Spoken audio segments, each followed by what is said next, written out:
Hugo, sina käisid esimest korda sõitmas Yamaha R3 karikasarja etapil. Räägi, kuidas seal läks?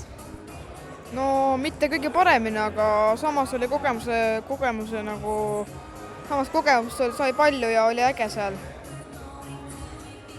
Mida sa peaksid tegema, et nendest, kes seal sõidavad, nagu nendest ka samal tasemel olla? Ma ei tea, peaks stardis julgem olema ja minema kohe saada esimesse punti sisse. Seal ongi vaja esimesse punti sisse saada, kui sisse saada, ongi kõik korras. Kas sa tahaksid seda sarja nagu terve hooaja kaasa teha? Kindlasti tahaks. Ka Eestis tundus, et võidud tulid päris lihtsalt. Kuidas tegelikult?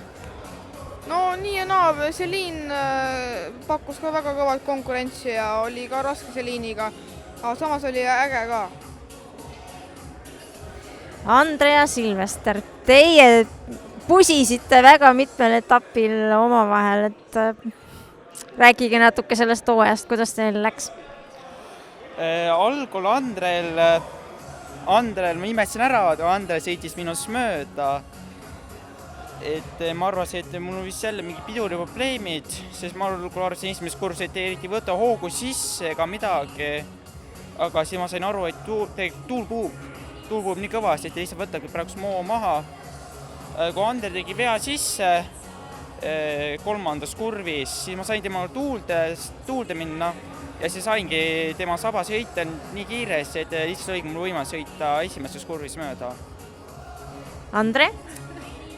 No viimasel võidusõidul olin ma küll ees, aga mootor vedas alt.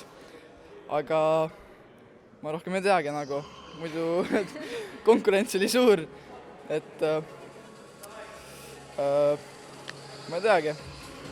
Milline etapp teile kõige rohkem meelde jäi, mille poolest? Alastara, hea asfalt.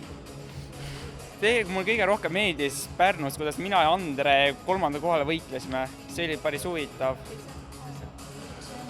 Et midagi ei oska öelda, tahaks nagu järgmine aasta samamoodi jätkata, et võidelda 3. koha või teise peale või ka esimese koha peale tulevikus. Ja see oleks päris huvitav. Hugo, mis sinu kõige ägedam etapp oli? Ma arvan ikka seal Yamaha R3 kapis oli kõige ägedam.